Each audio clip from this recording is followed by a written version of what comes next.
হিজড়া করে দিয়েছে মুসলমানকে। ওঠো মুসলমান, তুমি কি মনে করেছো আমেরিকার প্রেসিডেন্ট এসে তোমার ইসলামের হেফাজত করবে? আমেরিকার প্রেসিডেন্ট হেফাজত করবে? রাশিয়ার পুতিন এসে তোমার কোরআন পাহারা দেবে? ভারতের মোদি জালেম সরকার এসে তোমার মসজিদ পাহারা দেবে? না, ওঠো, তোমার কোরআনকে তোমাকে হেফাজত করতে হবে, তোমার ইসলাম তোমাকে বাঁচাতে হবে, তোমার দিন তোমাকে বাঁচাতে হবে, তোমার শরিয়াত তোমাকে বাঁচাতে হবে, তোমার নামুসের রিসালাত রাসূলুল্লাহর ইজ্জতের পাহারা তোমাকে দিতে হবে। যে আইনে আমাদের মসজিদ ভাঙা হচ্ছে সেই আইন আমরা বিশ্বাস করি।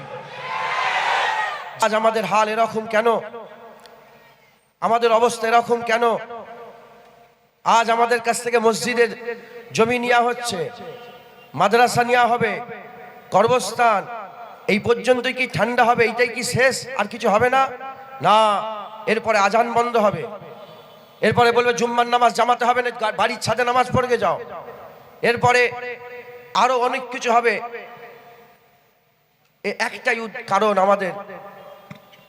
আমাদের এরকম হওয়ার একটাই দোষ আমাদের। সেই দোষটা কি? সেই দোষটা হচ্ছে ঘরে আগুন লেগে যাওয়ার পরে আমরা চিন্তা করি, ঘরে আগুন লেগে যাওয়ার পরে আমরা চিন্তা করি যে আগুন লাগলো কেন, যা এবার কি হবে, কিন্তু আগে আমরা ব্যবস্থা করি না। অন্যান্য জায়গায় ইহুদিদের উদাহরণ দিয়ে বলছি শোনেন, ওরা আজ এত শক্তিশালী কেন? 100 বছর 200 বছর ধরে তারা মেহনত করে মুজাহাদা করে সেই জায়গা পেয়েছে। এ সুন্নত আমাদের, এ সুন্নত রসুল পাক সাল্লাল্লাহু আলাইহি ওয়াসাল্লামের। আকা মাওলানা রাসূলুল্লাহ সাল্লাল্লাহু আলাইহি ওয়াসাল্লাম, হুজুর পাক সাল্লাল্লাহু আলাইহি ওয়াসাল্লাম 1400 বছর আগে বলে গেছেন দাজ্জাল আসবে, তৈরি করেছেন উম্মতকে, একটা চিন্তা ভাবনা দিয়েছেন, দাজ্জাল আসছে, দাজ্জাল আসছে, দাজ্জাল আসছে, দাজ্জাল আসছে, সবার মাথার মধ্যে আছে দাজ্জাল আসছে। যদি এখন এসেও যায় আমরা ধরে ফেলবো এই দাজ্জাল। যতই কারামতি দেখাক, যত অলৌকিক ঘটনা দেখাক, আমরা ধরে ফেলবো এই দাজ্জাল। হুজুর পাক আমাদের একটা ফেকের দিয়েছে, ইয়াজুজ মাজুজ আসবে, ইয়াজুজ মাজুজ আসবে, ইয়াজুজ মাজুজ আসবে। যদি ইয়াজুজ মাজুজ বেরিয়ে আমরা ধরে ফেলবো যে হুজুরের ভবিষ্যৎবাণী ইয়াজুজ মাজুজ এসে গেছে। 1400 বছর আগে বলার দরকার ছিল না, কিন্তু তাও হুজুর পাক সাল্লাল্লাহু আলাইহি ওয়াসাল্লাম বলেছেন দাব্বাতুল আরদ আসবে।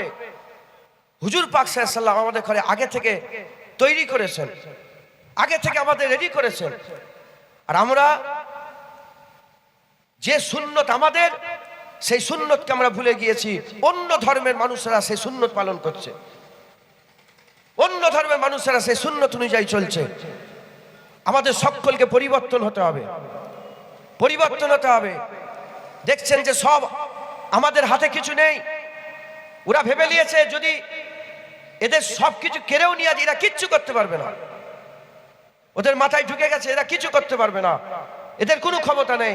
ওরা জানে যে এরা 2000, 1000, 3000, 5000 মারলে এরা খুশি হয়ে যায়, খুশি হয়ে যায়, এরা অল্পতে সন্তুষ্ট হয়ে যায়।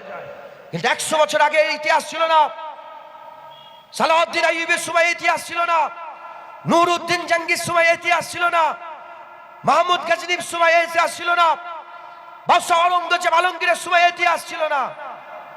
আজ এই ইতিহাস শুরু হয়েছে। এরা জানে যে 2000, 3000 দিলে এরা খুশি হয়ে যায়।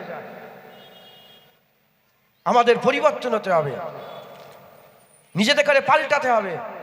যদি আমরা পরিবর্তন না হয়, নিজেদের করে যদি না পাল্টাতে পারি, আমরা কোনোদিন আমাদের আসল জায়গা ফিরে পাবো না। নিরাশ হবেন না, আমার আল্লাহ পাক আছে না নাই? আছে না নাই? নিরাশ হবেন না। নিরাশ হওয়া মুসলমানের কাজ নয়। আল্লাহ বলেছে লা তাকনাতু মির রাহমাতিল্লাহ, নিরাশ হবেন না। এক খাজা মাইনুদ্দিন চিশতি আজমিরি রাহমাতুল্লাহ যখন হিন্দুস্তানের জমিনে এসেছিলেন, একা এসেছিলেন, একা। তিনার ওসিলাতে একটা দুটো নয়, 90 লক্ষ মানুষ ইমানের কালমা পড়ে মুসলমান হয়েছে। কথা ঠিক না বেঠিক বলেন? আমার আগে উলামা হযরত বলছিলেন হুজুর পাক সাল্লাল্লাহু আলাইহি ওয়াসাল্লাম যখন বাতিলের বিরুদ্ধে লড়াই করার জন্য, দুশমনে ইসলামের বিরুদ্ধে লড়াই করার জন্য যখন 180 মাইল দূরে গিয়েছিলেন বদরের যুদ্ধে, সাহাবা হুজুরদের পায়ে মুবারক জুতোও ছিল না, 4টে ঘোড়া ছিল, 8টা তলোয়ার ছিল। 4টে ঘোড়া, 8টা তলোয়ার, আর খালি পায়ে বদরের সাহাবারা যখন পৌঁছেছিল, উল্টো দিকে সেই সময়ের সবচেয়ে বড় শক্তিশালী সৈন্য তারা সামনে দাঁড়িয়েছিল। হুজুর পাক সাল্লাল্লাহু আলাইহি ওয়াসাল্লাম তার ফিকর আমল যা কুওয়াত ছিল বদরের জমিনে নিয়ে হাজির করেছেন। আমার আল্লাহ পাক ইসলামকে, মুসলমানকে আল্লাহ ফাতহ দান করেছেন। কার মাদাদ? আল্লাহর মাদাদ। আল্লাহ পাক মাদাদ করবেন। ইন্না দীনা ইনদাল্লাহিল ইসলাম, আল্লাহর মনোনীত দিন ইসলাম। সেই ইসলামে আল্লাহ মাদাদ করবেন। তবে আমাদের সকলকে পরিবর্তন হতে হবে। আমাকে আল্লাহ পাক যে জ্ঞান দিয়েছেন, যেটুকুন আল্লাহ পাক আমাকে ফিকির দিয়েছেন, সেই ফিকির করে আমি বুঝতে পেরেছি আজ মুসলমানের হাল এরকম কেন, মুসলমানের অবস্থা এরকম কেন। মুসলমান চিন্তা করে না, বাইরে ঝড় উঠেছে, ঘরের ভিতরে আগুন জ্বলছে, মা মৌতের সঙ্গে লড়াই করছে, আর ছেলে পাবজি খেলবে, ছেলে পাবজি খেলবে। আমরা নিজেরাই নিজেদের ধ্বংস ডেকে নিয়ে এসেছি। আমি শেষ কথা, আমি এসব ফিটো হয়নি বেশি। ভাইজান বলছিলেন, ভাইজানের হুকুম, ভাইজানকে আমি বড় ভালোবাসি, ভাইজানের হুকুমে আমি এসেছি। ভাইজানের হুকুমে আমি এসেছি। আমি শুধু একটা শেষ কথা বলি, শেষ কথা বলি, আমাদের হাল এরকম কেন। হযরতে ইমামে গাজ্জালী রহমাতুল্লাহ আলাইহ তিনি আমাদের বলে গেছেন, ইমামে গাজ্জালী রহমাতুল্লাহ আলাইহ তিনি বলে গেছেন, যখন দেখবে কম বেইজ্জত হচ্ছে, আজ মুসলমান বেইজ্জত হচ্ছে না, হয় না বলেন? কুকুর বিড়ালের সঙ্গে ভালো ব্যবহার হয়, মুসলমানের সঙ্গে ভালো ব্যবহার হয় না। কুকুর বিড়ালের ইজ্জত আছে, মুসলমানের ইজ্জত নেই। আজ গাছ বাঁচানোর জন্য সংস্থা আছে, গরু বাঁচানোর জন্য সংস্থা আছে। হরিণ মারলে তার প্রতিবাদে খুনোখুনি আরম্ভ হয়ে যায়। 63,000-এর বেশি ফিলিস্তিনে মুসলমান মেরে দিল, কোনো বিচার নেই। যে আইনে আমাদের ভাই আল্লাহ বলেছে মুসলমান মুসলমান ভাই, রাসূলুল্লাহ বলেছে মুসলমান মুসলমান ভাই, যে আইনে ফিলিস্তিনি মুসলমান মারা হয়েছে, বিশ্বের সেই আইনে আমরা পেশাব করে দিই। কথা ঠিক না বেঠিক বলে? যে আইনে মুসলমান মারা হচ্ছে সেই আইনে আমরা পেশাব করি। আর এই ভারতবর্ষে থেকে দায়িত্ব নিয়ে বলছি, যে আইনে আমাদের মসজিদ ভাঙা হচ্ছে সেই আইনে আমরা পেশাব করি। যে আইনে আমাদের মসজিদকে ভেঙে দেওয়া হচ্ছে, মুসলমান কতল করা হচ্ছে, সেই আইন আমরা পেশাব করি। জেনে রেখে দেবেন, গুই গুই গুই গুই এই ইসলাম, ইসলাম মাথা তুলে বাঁচা শিখায়। মুসলমানকে হিজড়ে করেছে, হিজড়ে শুধু বলেছে মুসলমান মানে শান্তি, মুসলমানের মানে শান্তি, মুসলমান মানে শান্তি। হিজড়ে করে দিয়েছে মুসলমানকে। ওঠো মুসলমান, তুমি কি মনে করেছো আমেরিকার প্রেসিডেন্ট এসে তোমার ইসলামের হেফাজত করবে? আমেরিকার প্রেসিডেন্ট হেফাজত করবে? রাশিয়ার পুতিন এসে তোমার কোরআন পাহারা দেবে? ভারতের মোদি জালেম সরকার এসে তোমার মসজিদ পাহারা দেবে? না, ওঠো, তোমার কোরআনকে তোমাকে হেফাজত করতে হবে, তোমার ইসলাম তোমাকে বাঁচাতে হবে, তোমার দিন তোমাকে বাঁচাতে হবে, তোমার শরিয়াত তোমাকে বাঁচাতে হবে, তোমার নামুসের রিসালাত রাসূলুল্লাহর ইজ্জতের পাহারা তোমাকে দিতে হবে।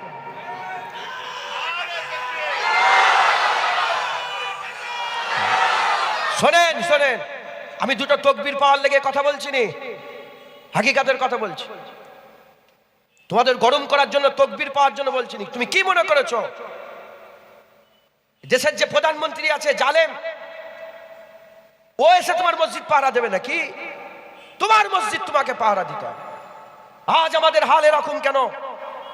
যখন সালাউদ্দিন আইয়ুবী ছিল, আমি নিজে মিশরের কেল্লায় গিয়েছি, সালাউদ্দিন আইয়ুবী হুজুরের কেল্লায় গিয়েছি নিজে। যখন সালাউদ্দিন আইয়ুবী ছিলেন, হযরতে সালাউদ্দিন আইয়ুবীর সামনে পৃথিবীর বড় বড় গুন্ডা মাস্তান দু জানু হয়ে বসে থাকতো। মাহমুদ গাজনবী যারা যখন ছিল, বড় বড় গুন্ডা মাস্তান পৃথিবীর বড় বড় সরদার দু জানু হয়ে বসে থাকতো। আজ বাইতুল মুকাদ্দাস আমরা নিতে, বাইতুল মুকাদ্দাস আমাদের কাছ থেকে কেড়ে নিচ্ছে, মারামারি করছে। বাইতুল মুকাদ্দাস নিয়ে এত ঝগড়া, এটা মাথায় রাখবেন, ওটা দখল করার জন্য ঝগড়া। ওমরে ফারুক যখন চিঠি লিখে দিয়েছিলেন, ওমরে ফারুকের চিঠি দেখে ভয়ে বাইতুল মুকাদ্দাস দিয়ে দিয়েছিলেন। আজ সারা পৃথিবীতে 300 কোটি মুসলমান, 56টা মুসলমানের দেশ, এত রাজা বাদশা, মুসলমানের কোনো দাম নেই। মুসলমানকে কেউ ভয় করে না, মুসলমানকে কেউ ভয় করে না, কারণ মুসলমান আল্লাহকে ভয় করে না। আমি তো অন্য ধর্মের কাউকে বলবো না, আমি তোমাকে বলবো। মুসলমান মনে করেছে সোনার আংটি পরলে ইজ্জত বাড়বে, মুসলমান মনে করেছে দাড়ি চাচলে ইজ্জত বাড়বে, মুসলমান মনে করেছে হ্যাঁ আইফোন নিলে ইজ্জত বাড়বে, মুসলমান মনে করেছে বড় গাড়ি চাপলে ইজ্জত বাড়বে। জেনে রেখে দেবেন, মুসলমানের ইজ্জত সোনাতে নেই, মুসলমানের ইজ্জত জিন্সের প্যান্ট সাথে নেই, মুসলমানের ইজ্জত হ্যাঁ ওই বড় আইফোনে নেই। মুসলমানের ইজ্জত মুস্তাফার কদমে আল্লাহ দান করে দিয়েছে। যে যত নবীর কদমে যাবে আমার আল্লাহ পাক তার ইজ্জত তত বড় করে দেবে। নুকতা বোঝেন, খালিদ বিন ওয়ালিদের ইজ্জত বাড়লো কি করে, আবু বকরের ইজ্জত বাড়লো কি করে, ওমর ফারুকের ইজ্জত বাড়লো কি করে, উসমান গনির ইজ্জত বাড়লো কি করে, মওলা আলীর ইজ্জত বাড়লো কি করে, বেলালের ইজ্জত বাড়লো কি করে। নুকতা বোঝেন, যে নুকতাতে তাদের ইজ্জত বেড়েছে, আজও আইন সেই আছে, আজও কোরআন সেই আছে, আজও সেই রাস্তায় ধরতে হবে। যেমন আবু বকর সিদ্দিক মুস্তাফার কদমে সিদ্দিক লাকাব পেয়েছে, ওমর হুজুর মুস্তাফার কদমে ফারুক লাকাব পেয়েছে, উসমান মুস্তাফা হুজুরের কদমে গনি লাকাব পেয়েছে, হযরতে আলী মুস্তাফা হুজুরের কদমে মওলা লাকাব পেয়েছে। আজও যারা মুস্তাফা হুজুরের কদম ধরবে, হুজুরের সুন্নত অনুযায়ী চলবে, এই জাহান কি দু জাহান আল্লাহ তার নামে লিখে দেবে। জেনে রেখে দেবেন, জেনে রেখে দেবেন, নবী ছাড়া কোনো রাস্তা নাই। ইমাম গাজ্জালি হুজুর বলছে, কম যখন বেইজ্জত হবে জেনে রেখে দিতে হবে এরা নবীর সাথে বিয়াদবি করে, এরা নবীর ইজ্জত করে না, নবীর সম্মান করে না। নবীর সম্মান করেন বলে আজ কম বেইজ্জত। ইমাম গাজ্জালি হুজুর বলছে, এদের মা বোনগুলোকে বাজারে বিক্রি করা হবে, এদের মা বোনের উন্নতরে টানা হবে। প্রশ্ন জাগতে পারে, এইসব কথা এখানে কেন বলছেন? অকাফলিয়ে বলেন, অকাফলিয়ে বলেন। হ্যাঁ, কিছু পাতি ডাক্তার আছে, পাতি ডাক্তার বোঝেন, হেতুরে ডাক্তার, গ্রামে গ্রামে সব ছোট ছোট খুলটি করে বসে থাকে না। যদি মাথার যন্ত্রণা নিয়ে যান, 4টে রোগী যদি মাথার যন্ত্রণা নিয়ে যায়, কি জ্বর হয়েছে যায়, 4 জনকে প্যারাসিটামল লিখে দেবে। কারণ যারা পাতি ডাক্তার নয়, তারা রোগ দেখে ওষুধ দেয়, যে জ্বর হয়েছে ওষুধ দাও। আর ভালো ডাক্তার প্যারাসিটামল দেবে না, একজনকে তো ওষুধই দেবে না, বলে মাথা যন্ত্রণা, তোমার চোখের পাওয়ার বেড়েছে, চশমা পরে যাও। কারণ ভালো ডাক্তাররা রোগ দেখে নয়, কেন রোগ হয়েছে কারণ দেখে ওষুধ দেয়। তোমাদের রোগ হলো কেন? আজ মুসলমান এরকম হলো কেন, এই হাল হলো কেন? এরা নবী ভুলে গেছে, শরিয়াত ভুলে গেছে, ইসলাম ভুলে গেছে। তুমি কি মনে করেছো ইংরেজকে যখন মুসলমান তাড়িয়েছিল, আপনি জানেন একজন মুসলমান ছিলেন, আমি ওনার নামটা ভুলে যাচ্ছি, দিল্লিতে দেশ স্বাধীনের জন্য লড়াই যখন করেছিলেন, গলা কেটে ঝুলিয়ে রেখেছিল গাছে, 8 দিন ধরে রক্ত পড়েছিল, 8 দিন ধরে খুন পড়েছিল। যখন 8 দিন ধরে খুনের ফুটা পড়েছে, কিতাবে লেখা আছে সোনালী অক্ষরে যে এর থেকেই বোঝা যায় সে যখন ইন্তেকাল হয়, শহীদ হয়, তার চোখে মওতের ভয় ছিল না। ইংরেজ বলেছিল মুসলমানদের সঙ্গে লড়াই করা যাবে না, কারণ পৃথিবীর সব দল বাঁচার জন্য লড়াই করে, ইসলাম মরার জন্য লড়াই করে। আজ আমাদের সেই কুওয়াত শেষ হয়ে গেছে, কুওয়াত শেষ হয়ে যাবে। এই হাজার হাজার মানুষ এসে বসেছেন, আমি এই জায়গায় ফিট হই না, আমি পীর ফকির মানুষ, গোলামি একটু পেছন দিকেই থাকা পছন্দ করি। হাজার হাজার মানুষ এসে বসেছেন, আমি একটাই বার্তা দিতে চাই, ঘটনা ঘটে যাওয়ার পরে চিন্তা করেননি, আগে চিন্তা করেন। যদি ইজ্জত ফিরে পেতে চান, রাসূলুল্লাহর কদমে ইজ্জত পাওয়া যাবে। একটা প্রমাণ, যারা এখানে আছেন, ওপরে যারা আছেন, সকলকে একটা প্রমাণ দিই। কারা কারা বাদশা সেকেন্দারের হাত নাম শুনেছেন? হাত তুলে দেখান। বাদশা সেকেন্দার, উল্টো পাল্টা হাত তুলবেন না, ঝোঁকে ঝোঁকে, যেটা জানেন তুলেন। সেকেন্দারের বাদশা তুলে রাখেন। দেখলেন আপনারা সবাই, বাদশা সেকেন্দার সারা পৃথিবীর বাদশা ছিল, কুওয়াত তার ছিল, ক্ষমতা তার ছিল, সমস্ত কিছু তার অধীনে ছিল বাদশা সেকেন্দারের।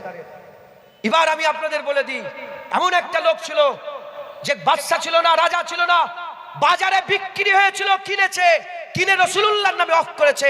বেলালকে কারা কারা চেনেন হাত তুলে দেখান। বেলাল কারা চেনেন? বেলাল কারা চেনেন হাত তোলেন। দেখেন হাত নামান, উপরের মানুষ দেখতে পেলেন।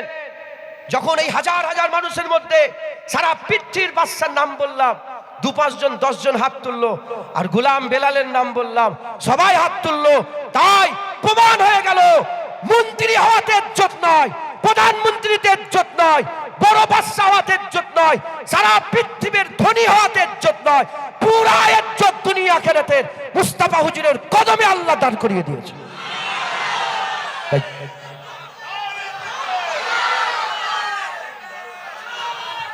তাই আমাদের সকলকে ইসলামের গণ্ডির মধ্যে থেকে হুজুর পাকের গোলামি করে আমাদের এই প্রতিবাদকে আগিয়ে নিয়ে যেতে হবে, প্রতিবাদকে আগিয়ে নিয়ে যেতে হবে। আল্লাহ আমাদের সকলকে কামিয়াবি দান করবে, বলেন ইনশাআল্লাহ।